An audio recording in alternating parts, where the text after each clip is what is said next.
I've recently seen many people pointing out that generally alt season coincides with the final handful of weeks of a typical crypto cycle. It appears that we're in an alt season now. However, Bitcoin is nowhere near overheated according to the top and bottom indicator. How do you weigh up these two factors in estimating where we are? Is it wise to be looking to cash out or at least hedge over the next few weeks? And related to that is from Berliner Alpha.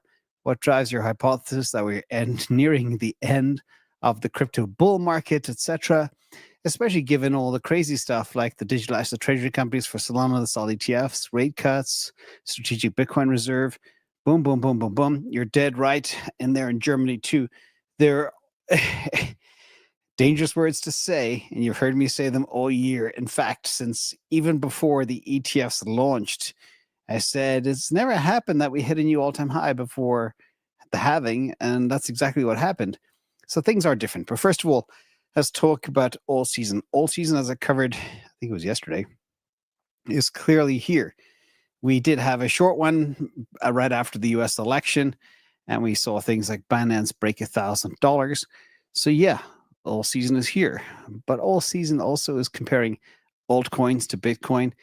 And there could be a bifurcation in paths comparing them to each other right now. We have other indicators as well that all season 3 begins. That's when Bitcoin dominance breaks down, and we've seen that happen as well. And next is some type of a boom, or whatever that flavor that is, probably DeFi, something else. But my plan is very simple. We don't know what we're going to get until we get close. And it's very, very difficult to predict what does happen, but we have a lot of indicators to tell us when things are happening, okay? And then we'll know exactly what to do. But as you both mentioned, we could be facing a whole elongated cycle. Bitcoin is scarce. I made a video yesterday. There's only 1 million left to mine over the next 120 years. When you consider that, it's wild. There's 64 million millionaires on the earth, and there's only 1 million Bitcoin left to mine. Just think about that for a second. It's bonkers hard, okay?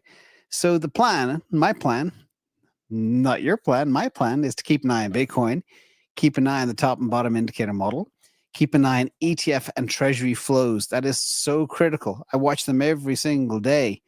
If that money dries up, if the treasuries dry up and the retail investors decide to dump their bags, boom, it could empty very fast. But I don't see any indicators of that happening yet. Also, I'll be watching the alt action. As you know, I'll look at them very closely.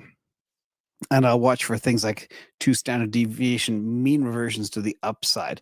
That's kind of my playbook. As Berlina said, there are so many tailwinds right now.